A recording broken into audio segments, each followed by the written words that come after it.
Hello दोस्तों, नमस्कार। मैं KD sir, Shri Ram coaching classes Chittorgarh के इस यूट्यूब चैनल पर आप सब साथियों का पुनः हार्दिक स्वागत करता हूं। तो दोस्तों, जैसा कि पता है आपको कि आज हम एक नया टॉपिक शुरू करने जा रहे हैं, घन और घनाभ। और उम्मीद है कि आप लोग घर पे अच्छे से पढ़ाई कर रहे हैं और घर पे स्वस्थ भी हैं, अपना ख्याल रखते हुए बहुत अच्छे से अपनी पढ़ाई को जारी कर रखें। तो आइए आज की क्लास को शुरुआत करते हैं।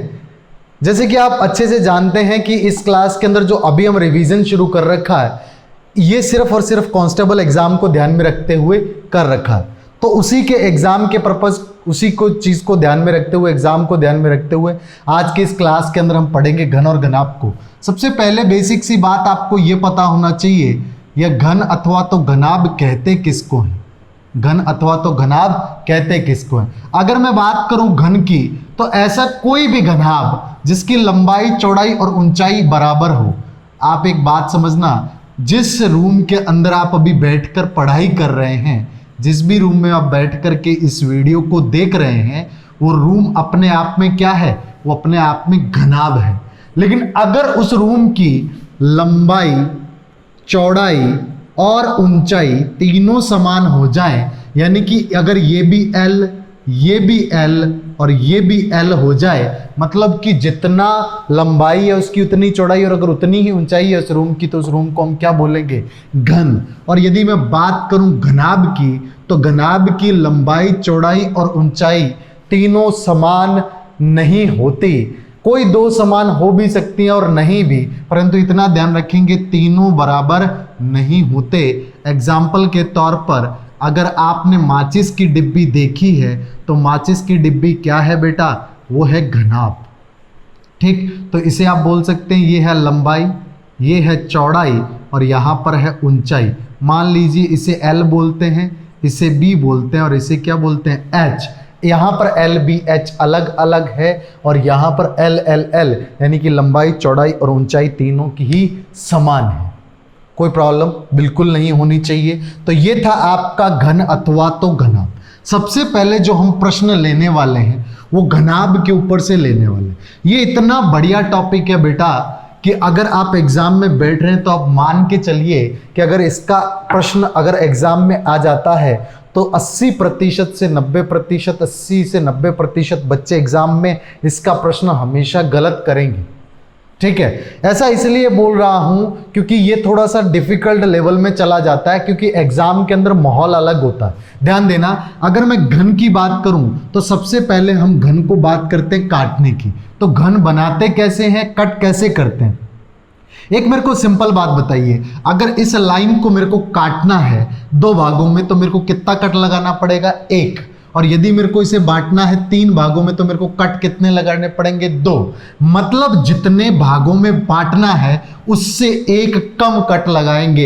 यानी कि अगर आपको 2 भागों में बांटना है तो कट लगाओ 1, 3 भागों में बांटना है कट लगाओ 2, 4 भागों में बांटना है कट लगाओ 3। यदि 1 कट लगा है तो 2 भाग बनेंगे, 2 कट लगे तो 3 भाग बनेंगे, 3 कट लगे तो 4 भाग बनेंगे। ये बातें आप जानते हैं बिल्कुल। तो उसी प्रकार से मान लीजिए एक घन है और ये घन जो है यहां पर ये कितने सेंटीमीटर की भुजा का है? 4 सेंटीमीटर भुजा का घन है। ठीक है, तो आप मेरी बात समझना, ये घन को मैं बना रहा हूं यहां पर, थोड़ा सा मैं बड़ा बना रहा हूं। ठीक है,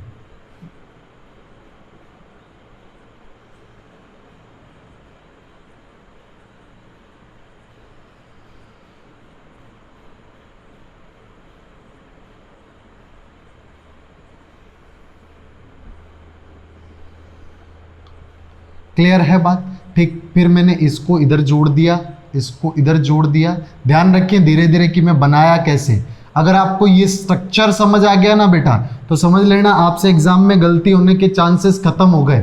ठीक है, तो ये यहाँ पर आपको अच्छे से समझ आ गया कि ये यहाँ पे इस तरह है। अब मैं बात करता हूँ यहाँ पर कि इसको यहाँ पर 4 सेंटीमीटर से अगर आपको 1 सेंटीमीटर भुजा के घन काटने हैं, तो समझो कैसे काटोगे। तो यहाँ पर पहले आप यहां पर इस तरह से सीधा कट लगाओगे, फिर दूसरा कट आप यहां लगाओगे, फिर आप तीसरा कट यहां लगाओगे, क्योंकि आपको 4 सेंटीमीटर को 1 सेंटीमीटर के कितने भाग बनेंगे? 4। और अगर 4 भाग बनाने तो कट कितने लगाए? 3। समझ गए? इसी प्रकार से आप 3 कट यहां लगाएंगे, ठीक है? तो देखना जरा, एक कट लगाएंगे आप यहां, दूसरा कट लगाएंगे आप यहां, तीसरा कट लगाएंगे आप यहां। तो इस प्रकार से 3 कट लग गए, ठीक। अब कुछ भी नहीं करना, इसे पीछे की ओर बढ़ाएंगे, 1 2 3, ठीक। और इसी प्रकार से इसको भी पीछे की ओर बढ़ा देंगे, 1 2 3, ठीक। और यदि यहां पर मैं बात करूं इसकी, तो आप जानते हैं कि यहां पर भी कितने कट लगेंगे? सर यहां भी कट 3, तो 1 कट यहां, 1 कट यहां और 1 कट यहां, ठीक। ये वाला कट नीचे की और इस तरह से जाएगा, ये वाला कट नीचे की और इस तरह से जाएगा, ये वाला कट नीचे की और इस तरह से जाएगा। तो ये है आपकी स्ट्रक्चर। आपने क्या किया? 4 सेंटीमीटर की भुजा वाले को 1-1 सेंटीमीटर, क्योंकि अब देखना जरा, सिस्टम सिंपल सा है। आप ये समझिए कि अगर ये घनाभ, ये घन है, ठीक है, मान लीजिए घन है। अब इसमें से आपको 1-1 सेंटीमीटर के भाग काटने हैं। तो सबसे पहले देखो, ये इसकी लंबाई है कि नहीं है? ये इसकी मान लीजिए चौड़ाई है और ये इसकी क्या? ऊंचाई। तो आपको 4 सेंटीमीटर के 1-1 सेंटीमीटर में काटना है, तो 1-1 सेंटीमीटर के 3 कट लगाने होंगे। आपने पहले 3 कट लगाए, लंबाई को 4 भागों में बांटा, फिर आप इस चौड़ाई को 4 भागों में काटेंगे, तो 1 2 3 कट ऐसे लग जाएंगे, ठीक है। और फिर आप ऊंचाई को 4 भागों में काटेंगे, तो 1 2 3 और 4 इस तरह से कट लग जाएंगे। तो आप ये देख सकते हो, पहले मैंने लंबाई को काटा, फिर मैंने ऊंचाई को काटा, ठीक, और फिर मैंने यहां पर ये जब काटा तो ये क्या काटा? चौड़ाई को काटा। आ रही है बात समझ? तो ये है घन 4 सेंटीमीटर का, जिसे 1 सेंटीमीटर के घन बने। अगर आपको इस तरह का स्ट्रक्चर दे दे, पहले बात समझना, ऐसा स्ट्रक्चर देकर के पूछे कि इसके अंदर कितने घन हैं, तो आप कैसे गिनेंगे? आपको घन गिनने का तरीका बताता हूं। आप कुछ नहीं करें, पहले 1 2 3 4 ऐसे लिख दें, फिर यहां पर भी लिखेंगे 1 2 3 4, और इसी प्रकार इधर भी लिख देंगे, इसे 1 या 2, ये 3 और ये 4, ठीक। तो आपको अंतिम डिजिट क्या मिला? 4। यहां पे अंतिम डिजिट क्या? 4। यहां पर लास्ट डिजिट क्या है? 4। तो आप 4 गुणा 4 गुणा 4 कर दें और आप बोलेंगे ये कितने हो गए? 64। तो आप बोल सकते हैं कि ये 64 छोटे घन हैं। क्लियर? लेकिन यदि आपको ऐसा ना दे दे कुछ भी, और आपको ऐसा बोले, क्या बोले? ध्यान देना मेरी बात पे। आपको अगर ऐसा बोल दे कि सर यहां पर घनों की संख्या, ध्यान देना, अगर आपको ऐसा बोलता कि 4 सेंटीमीटर के घन को, 4 सेंटीमीटर के घन को 1 सेंटीमीटर के कितने घन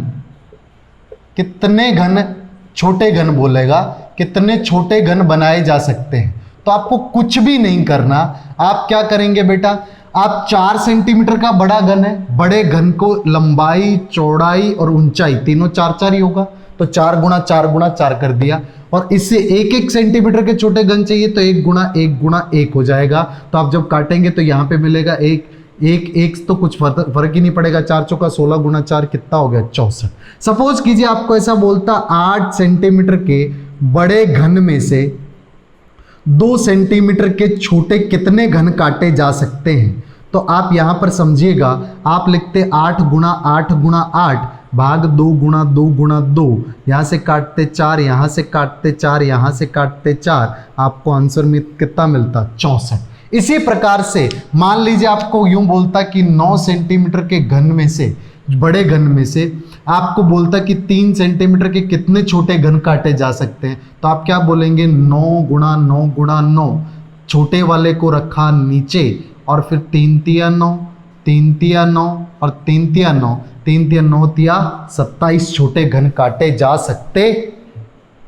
क्लियर? तो आपको यह बात समझ आ गई कि यहां पर अगर हमें डायग्राम देकर के घन पूछे कि छोटे घनों की संख्या बताओ, तो कुछ नहीं, ऐसे लिख देंगे नंबर, ऐसे लिख देंगे नंबर और ऐसे लिख देंगे नंबर, अंतिम नंबर को आपस में गुणा कर देंगे, जो उत्तर आएगा वही घनों की संख्या होगी। लेकिन यदि हमें यहां पर घन इस प्रकार ना दे करके बड़े घन का साइज दे दे और छोटे घन का भी साइज दे दे, बोले इतने इस माप के छोटे कितने घन काटे जा सकते हैं, तो पहले जो बड़ा दे रखा है उसको 3 बार ऊपर गुणा करके नीचे छोटा जितना दे रखा है उसको उतनी बार नीचे गुणा करके आप लिख सकते हैं।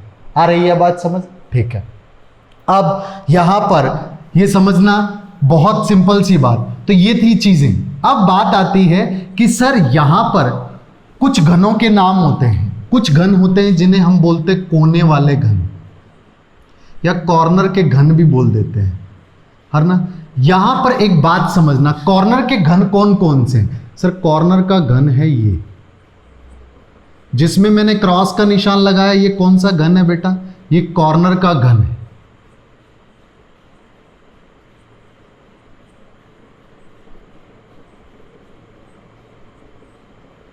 ठीक है, मैं जहां जहां भी निशान लगा रहा हूं ये कॉर्नर के घन है और आपको ये बात दिख भी रही है, ठीक है, बिल्कुल क्लियरली। तो ये जो घन है ये कॉर्नर के घन है और इनकी सदैव हमेशा संख्या कितनी होती है? 8। कितनी होती है? 8। इन घनों को C3 भी बोलते हैं। क्या बोलते हैं बेटा? C3। C से मेरा मतलब कलर से है और 3 का मतलब 3। तो ये 3 कलर के होते हैं। मतलब क्या हुआ? मतलब ये यदि पूरे बड़े घन को सभी तरह से रंग कर दिया जाए तो ये जो कॉर्नर वाले घन होते हैं ये घन वो होते हैं जिनकी 3 सतहों पर रंग होते हैं। मतलब आपको ऐसा बोलेगा कि अगर यहां पर घन को इतने घनों में काट दिया जाए, जैसे आपको ये बोलेगा कि 5 सेंटीमीटर भुजा वाले बड़े घन को 1 सेंटीमीटर वाले छोटे घनों में काटा गया, यदि बड़े घन की चारों सतहों पर, सभी सतहों पर रंग कर दिया जाए तो ऐसे कितने घन होंगे जिनकी 3 सतहों पर रंग होगा? तो 3 सतहों का जब पूछ रहा है तो याद रखेंगे आपको किसके बारे में पूछ रहा है? C3। इसका उत्तर हमेशा ही 8 होगा। कितना होगा बेटा? हमेशा 8 होगा। इस बात को ध्यान रखेंगे। क्लियर? लेकिन यदि आपको यहां पर एक चीज और समझना, यहां पर अगर आपको कॉर्नर के अलावा वो घन जिनकी 2 सतहों पर कलर है, जिनको हम बोलेंगे C2 या जिनको बोलते हैं मध्य घन। क्या बोलते हैं बेटा? मध्य घन। तो ये मध्य घन कितने होंगे? मध्य घन का मतलब क्या हुआ? मैं मध्य घन को यहां पे माइनस से बता रहा हूं, तो ये माइनस वाले जो घन है ये मध्य घन है। कौन से घन है बेटा? ये मध्य घन है। क्लियर? आप देख सकते हैं, ये आपको दिख रहे हैं, ये कौन से घन है बेटा? ये मध्य घन है। ठीक है, और यहां पर ये वाला हो गया, यहां पर ये वाला हो गया, यहां पर ये वाला, यहां पर ये वाला, यहां पे ये वाले, ये वाला और ये वाला। ठीक है, तो ये सभी घन क्या है? मध्य घन। ये 2, 2 4, 2 6, 2 8। देखना बेटा, ये जो पहली प्लेट है ना, ये सामने कटी हुई दिख रही है, ये पहली प्लेट है, ये दूसरी प्लेट है, ये तीसरी प्लेट है, ये चौथी प्लेट है। समझ गए? अब मध्य घनों की संख्या को सबसे पहले इस प्लेटों के आधार पर गिनना सीखते हैं। तो देखना कैसे। पहले वाली प्लेट पे आप देखो 2, 2 4, 2 6 और 2 8। कितने हैं? 8। ठीक है, तो पहली प्लेट पे 8 हैं और अंतिम प्लेट पे भी कितने होंगे? 100% 8 ही होंगे। पहली प्लेट पे 8 हैं तो अंतिम प्लेट पे भी 8 होंगे। पहली प्लेट पर जितने हैं उतने ही अंतिम प्लेट पर होंगे। कौन? मध्य घन। लेकिन बीच में जितनी भी प्लेटें हैं हर प्लेट पे 4 होंगे। 1 2 3 और यहां पर इस तरह इसी के नीचे यहां पर होगा 4। तो मतलब ये चारों कोणों पे 1 2 3 और इधर एक कॉर्नर में होगा 4। तो इस तरह से आप बोल सकते हैं कि बीच वाली प्लेट पे प्रत्येक पे कितने होंगे? 4। और यहां पर भी कितने होंगे? 4। तो चूंकि बीच में 2 प्लेटें हैं तो 2 गुणा 4 हो जाएगा। आ रही है बात समझ? हर एक केस में हमेशा ही 4 होंगे। ठीक है, पहले वाले और अंतिम वाले आप गिन लेना, तो पहले वाले जितने होंगे उतने अंतिम वाले होंगे, तो पहले वाले गिन लेना। लेकिन बीच में हमेशा ही 4 होंगे। कितनी प्लेटें हैं? 2 प्लेटें, तो 4 और 4 कितने हो गए? 8। तो 8 8 और 8 कितना हो गया? 24। यानी कि मध्य घनों की संख्या कितनी होगी? 24। ठीक है, तो यहां पर ये मध्य घन हो गए और ये मध्य घनों के अंदर इसे C2 से बोलते हैं, या मध्य घन छोड़ो, सीधा C2 से याद रखेंगे। जिनकी सतहों पर 2 रंग होगा, ये वो होंगे जिनकी 2 सतहों पर रंग होगा और इनकी संख्या यहां पर कितनी आई? 24 आई। परंतु एक फॉर्मूला भी है। अगर आप यहां पर फॉर्मूला ध्यान रखना चाहते हैं तो ये दिया जाता है n-2। कितना बेटा? n-2। n-2 यहां पर n-2 का मतलब, n का मतलब क्या है सर? 1 2 3 4। कितने भाग है यहां पर? 4। तो ये 4 भाग है ना, इसलिए n का मान कितना है? 4। और यहां पर ये n-2 गुणा में कितना आएगा सर? ये 12 आएगा। क्यों? क्योंकि इसकी कोरें होती हैं 12। तो इसका फॉर्मूला हो गया n-2 गुणा 12। ठीक है, तो यहां पर अगर आप n का मान 4 रखेंगे, 4 - 2 2, 2 गुणा 12 कितना हो गया? 24। और अगर ऐसे गिनना चाहे तो ऐसे भी। अब बात करते हैं ये बिल्कुल ये बीच वालों की, ये वाला, ये वाला, ये वाला और ये वाला। ये वो घन है जिसकी सिर्फ एक सतह पर रंग होगा, है कि नहीं है? तो ये वो घन है जिनकी केवल एक सतह पर रंग होगा। जैसे कि यहां पर आपको ये दिख रहे होंगे, ठीक है, जैसे कि आपको यहां पर ये दिख रहे होंगे। आ रही है बात समझ? तो ये वो है, यहां पर ये माइनस, ठीक है, तो ये वो बीच वाले हैं। तो यहां पर आप देख सकते हो कि 4 4 8 4 12, 3 सतहें हम दिख रही हैं, 3 पे 12 है तो 12 पीछे होंगे, 3 सतहों पे तो 24 होंगे। ठीक है ना, ऐसे भी याद रख सकते हो। लेकिन यहां पर वैसे ही याद रखेंगे, इन्हें बोल सकते हैं हम C1 से, और इनको निकालने का फॉर्मूला जो है वो दिया जाता है n-2 का स्क्वायर गुणा में 6। n-2 का स्क्वायर गुणा में 6। अब ये वो सतहें होंगी जिनकी केवल एक सतह पर रंग होगा। क्लियर? इसी प्रकार से यदि आपको ऐसा बोले कि ऐसे कौन से घन है जिसकी किसी भी सतह पर रंग नहीं है, ऐसे कितने घन है, तो इसका फॉर्मूला दिया जाता है बेटा n-2 की घात 3 से। जैसे कि यहां पर n का मान कितना है? 4, 4 - 2 कितना आया? 2, 2 की घात 3 कितना हो गया? 8। अब ये n का मान यहीं से गिनते हैं, ये 1 2 3 4, ठीक है ना। तो ये कितने हैं? 4 हैं, तो 4 - 2। अगर ये 5 होते तो 5 - 2, अगर ये 6 होते तो 6 - 2, अगर ये 8 होते तो 8 - 2। इस प्रकार से आपको करना है। तो n-2 गुणा 12, n-2 की घात 2 गुणा 6, n-2 की घात 3। सिंपल सी बात। तो यहां पर देख सकते हो इनकी संख्या भी 24 आएगी और इनकी संख्या कितनी आएगी? n का मतलब 4, 4 - 2, 2, 2 की घात 3 कितना हो गया? 8। 24 24 48, 48 और 8 कितना हो गया? 56। 56 और 8 कितना हो गया? 64। और कुल घनों की संख्या भी कितनी थी? 64 थी। क्लियर है बात? ठीक। तो इसके ऊपर से आप आसानी से सवाल कर सकते हैं, कोई तकलीफ तो नहीं होगी। बिल्कुल। अब मैं यहां पर एक छोटा सा एग्जाम्पल लेकर के आपको समझा देता हूं कि आपको उत्तर किस प्रकार से देने होंगे। ठीक है, सिंपल सी बात। अगर मान लो एग्जाम के अंदर आपको बोलेगा कि 5 सेंटीमीटर भुजा वाले बड़े घन, कौन से घन? बड़े घन। ठीक है, 5 सेंटीमीटर भुजा वाले बड़े घन में से 1 सेंटीमीटर भुजा वाले छोटे घन निकाले गए यदि बड़े घन की सभी सतहों पर रंग किया गया हो। तो आपको पहला सवाल, कुल छोटे घनों की संख्या, कुल छोटे घनों की संख्या।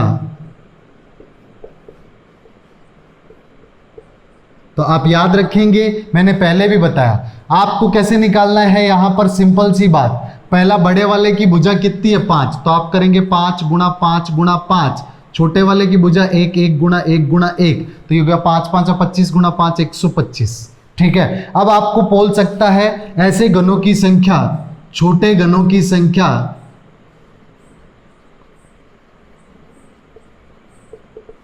जिनकी 3 सतहों पर, जिनकी 3 सतहों पर रंग है, 3 सतहों पर रंग है।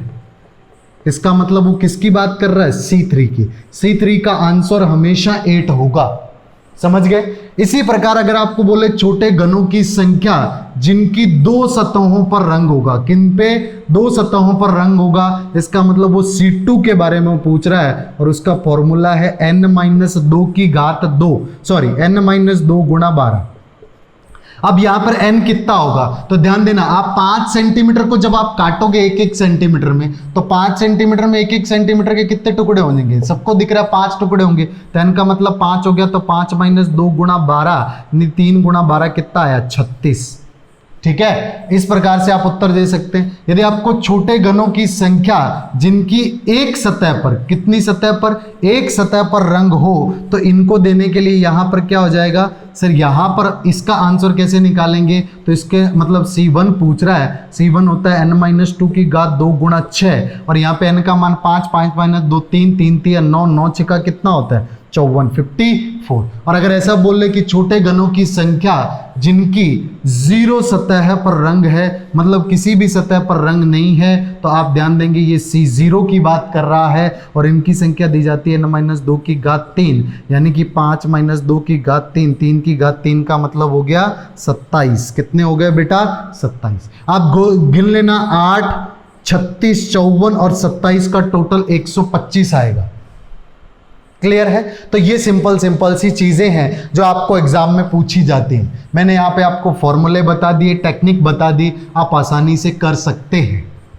अब बात करते हैं हम घनाभ की। अगर घनाभ की बात करें तो घनाभ में यहां पर आपको अगर कोई भी इस तरह से अगर आपको दे देगा, ठीक है, कि ये घनाभ है और इसको इस तरह से काटा गया है, तो पहले तो देखो घनाभ जो होता है उसकी लंबाई चौड़ाई अलग अलग होती है। तो यहां पर आप सिंपल सी बात ध्यान रखेंगे कि जैसे मान लो आपको ऐसा बोला जाए कि 5 गुणा 4 गुणा 3 सेंटीमीटर, है ना, 3 सेंटीमीटर परिमाप के नहीं, सेंटीमीटर वाले घनाभ में से 1 सेंटीमीटर भुजा वाले कितने घन निकाले जा सकते हैं। अब देखना, घनाभ में से घन निकालने की बात हो रही है, कुछ भी नहीं करना, आप यहां पर क्या करेंगे, आप 5 गुणा 4 गुणा 3, वही फॉर्मूला ऊपर बड़े घनाभ का, छोटे कितने हैं 1 गुणा 1 वाले, तो 5 का 20 और 20 से कितना हुआ 60, आंसर आएगा 60। ठीक है, अगर आपको यही सवाल को ऐसे नहीं ऐसे पूछ लेता कि 8 गुणा 6 गुणा 4 भुजा वाले या वाले घनाभ को, घनाभ में से 2 सेंटीमीटर भुजा वाले, 2 सेंटीमीटर भुजा वाले कितने छोटे घन काटे जा सकते हैं, तो कितने घन काटे जा सकते हैं, तो आप देखेंगे 8 गुणा 6 गुणा 4 ऊपर, नीचे 2 गुणा 2 गुणा 2, 2 से काटा 2, 2 से काटा 3, 2 से काटा कितना आया 4, तो ये हो गया 4 3 12 गुणा 2 कितना हो गया बेटा 24। तो आप बोल सकते हैं यहां पर कितने घन हैं 24। समझ गए। इसी प्रकार से यदि आपको ऐसा बोल देता यहां पे 8 गुणा 10 गुणा 12, ठीक है, 8 गुणा 10 गुणा 12 वाले घनाभ में से, ठीक है, आपको पूछे ऐसे ही, ठीक है, क्या बोले 2 गुणा 5 गुणा 3, ठीक है, 2 गुणा 5 गुणा 3 या 4 गुणा 5 गुणा 3 वाले कितने घनाभ काटे जा सकते हैं। अब आप देख रहे हैं घनाभ में से घनाभ काट रहा है, तो कुछ नहीं करना, इनका ऊपर लिखना है 8 गुणा 10 गुणा 12, नीचे लिखना है 4 गुणा 5 गुणा 3, 4 गुणा 5 गुणा 3, 3 से काटा 4, 4 से 4, 5 दूना 10, 8 दूना 16, तो आप बोलेंगे 16 घनाभ काटे जा सकते हैं। कोई प्रॉब्लम बिल्कुल नहीं। लेकिन बात करते हैं यहां पर रंग वालों की, यानी कि यहां पर जो घनाभ है उसके अंदर यदि बड़े घनाभ की सभी सतहों पर रंग कर दिया जाए और उसमें से हमें सवाल पूछे, तब हम क्या करेंगे, तब हमें कुछ चीजों को नोट करना पड़ेगा, मतलब समझ के चलना पड़ेगा। ठीक है, तो देखते हैं। सबसे पहली बात करते हैं कि 3 सतहों पर रंग की बात करें तो 3 सतहों पर अगर रंग का पूछे, मतलब वो C3 का पूछ रहा, C3 का हमेशा ही उत्तर 8 होता है, भले वो घन है या भले वो घनाभ है। ठीक, लेकिन यदि वो 2 सतहों पर रंग के बारे में पूछे तो 2 सतहों पर रंग का मतलब हो गया यहां पर क्या, सिंपल सा फॉर्मूला, यानी कि C2 के बारे में पूछ रहा है, और इसके लिए आप क्या करेंगे, x-2 गुणा 12 प्लस xy-2 गुणा 12 प्लस z माइनस 2 गुणा 12। ठीक है, अब ये एक्स वाई जेड क्या है पता है, ये घनाभ की जो आपको जितने भाग कटेंगे, जैसे मान लो आपको मैंने बोला 8 सेंटीमीटर गुणा 6 सेंटीमीटर गुणा 10 सेंटीमीटर में से 2 सेंटीमीटर वाले कितने घन काटे जा सकते हैं, कितने घन काटे जा सकते हैं। तो आप खुद सोचिए कि यहां पे 8 वाला जब 2 में कटेगा तो देखना आप 8 को 2 से भाग देंगे और जो मिला ना 4, ये 4 आपका किसका मान है, x। ठीक, और यदि 6 सेंटीमीटर है तो 6 सेंटीमीटर को 2 से भाग देंगे, ये 3 सेंटीमीटर किसका मान है, y। और ये 10 सेंटीमीटर को भी किससे भाग देंगे, 2 सेंटीमीटर से, आपको मिलेगा 5 सेंटीमीटर, ये किसका मान है आपके z। तो ये बातें ध्यान रखेंगे कि x y z का मान कैसे निकालना है। आपको जो दे रखा है माप, उसमें से जिस भुजा वाले को काटना है उसकी भुजा से इसे भाग देते चले जाएंगे। जैसे 8 को भाग दिया 2 से तो 4 मिला, x का मान 4, y का मान 3 और z का मान कितना, 5। इस प्रकार से एक्स वाई जेड निकलेंगे। ठीक है, अगर यहां से ये बोलता कि 1 सेंटीमीटर भुजा वाले कितने घन काटे जा सकते हैं, तो आपको दिख रहा है 8 को 1 से भाग देंगे 8, 6 को 1 से 6, 10 को भी 1 से 6, 10 रहेगा। तो ये x 8, y 6 और z 10 हो जाएगा। ये बातों का आप ध्यान रखेंगे। तो यहां पर इसको इस तरह से लिख करके x y z की वैल्यू रख करके भाग देंगे 3 से, यही 2 सतहों पर रंग होगा। ठीक है, इसको मैं एक एग्जांपल लेकर के समझाऊंगा। लेकिन अगर आपको बोले केवल एक सतह पर रंग, केवल एक सतह पर रंग की बात करें, इसका मतलब वो किसकी बात कर रहा है, इसका मतलब वो C1 की बात कर रहा है। और C1 का फॉर्मूला दिया जाता है 2LB plus BH plus HL, जहां पर L का मतलब है x माइनस 2, B का मतलब है y माइनस 2, z का मतलब है LBH का मतलब है z माइनस 2। ये LB, BH और HL तो आपको याद होगा, आपने यहां पर कुल पृष्ठीय क्षेत्रफल पढ़ा होगा घनाभ का। उसमें क्या करते थे, लंबाई गुणा चौड़ाई, फिर चौड़ाई गुणा ऊंचाई, ऊंचाई गुणा लंबाई। तो ये वही फॉर्मूला है, 2 गुणा LB, BH और HL। यहाँ पे L की जगह x माइनस 2, B की जगह y माइनस 2 और H की जगह z माइनस 2 रखना है। ठीक है, अब बात करें यहाँ पर अगर C0 की, यानी कि किसी भी सतह पर रंग नहीं है, तो उसका जब फॉर्मूला पूछे तो आप याद रखेंगे C0 जो होता है L गुणा B गुणा H। क्या होता है, L गुणा B गुणा H। हम एक एग्जाम्पल लेते हैं और यहां से एग्जाम्पल से सारी चीजों को समझते हैं। मान लीजिए आपको ऐसा बोला जाए, क्या आपको बोला जाए 8 गुणा 9 गुणा 10 परिमाप, जो भी परिमाण वाले एक बड़े घनाभ को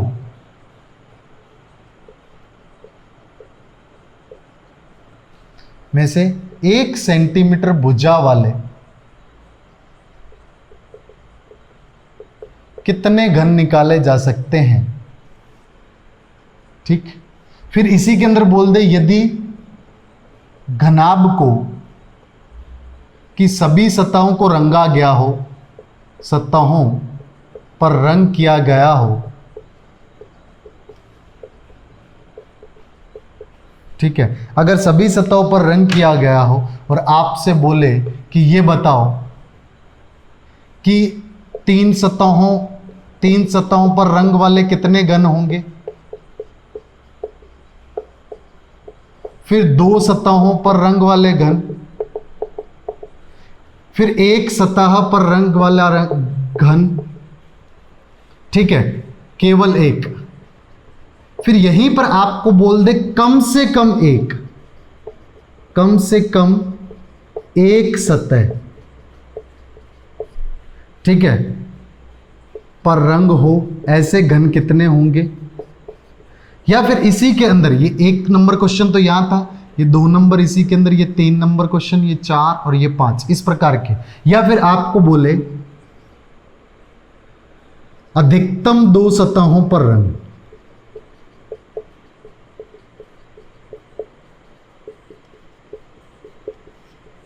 ठीक है, तो अब इनके आप जवाब दीजिएगा। ठीक है, समझना सिंपल सी बात। सबसे पहले आपको क्या बोला गया, 1 सेंटीमीटर भुजा वाले कितने घन निकाले जा सकते हैं। तो आप 8 गुणा 9 गुणा 10 को 1 गुणा 1 गुणा 1 से भाग देंगे, उत्तर मिलेगा 8 9 72 72 गुणा 10 720 तो घनों की संख्या कितनी है? 720। एक बात। दूसरी, यदि घनाभ की सभी सतहों पर रंग किया गया हो, सभी सतहों पर रंग किया गया हो तो 3 सतहों पर रंग, इसका मतलब आपको C3 के बारे में पूछ रहा है और C3 का उत्तर कितना होगा? 8। ये हमेशा ही 8 होता है, इसमें कोई फॉर्मूले वाला चक्कर ही नहीं है। ठीक। लेकिन यदि आपको बोले यहां पर कि 2 सतहों पर रंग वाले घनाभ, तो आपको पता है ये बात कर रहा है C2 की, और C2 जो होगा यानी कि 2 सतहों पर रंग होगा, जो मैं यहां ले लूं ज्यादा बेटर रहेगा। C2 यानी कि जिनकी 2 सतहों पर रंग होगा, ऐसे घनाभ कितने होंगे? तो इसका फॉर्मूला आपको दिख रहा है x - 2 गुणा 12। अब x का मान कितना है? 8/1 कितना होता है? 8। और 8 में से 2 घटाए तो कितना आया? 6। 6 गुणा 12 प्लस 9 में से 9/1 क्या? 9। y का मान 9, 9 में से 2 घटाए तो कितना आया? 7 गुणा 12।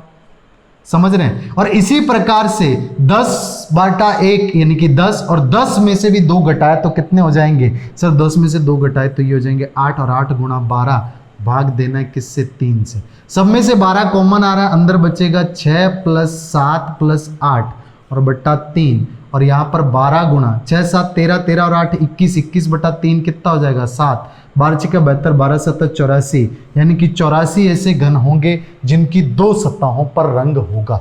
अब आपको बोले कि केवल एक सतह पर रंग, तो इसका मतलब आपको पूछ रहा है C1, और C1 दिया जाता है 2 गुणा L गुणा B। L का मान यहाँ पर होगा x - 2।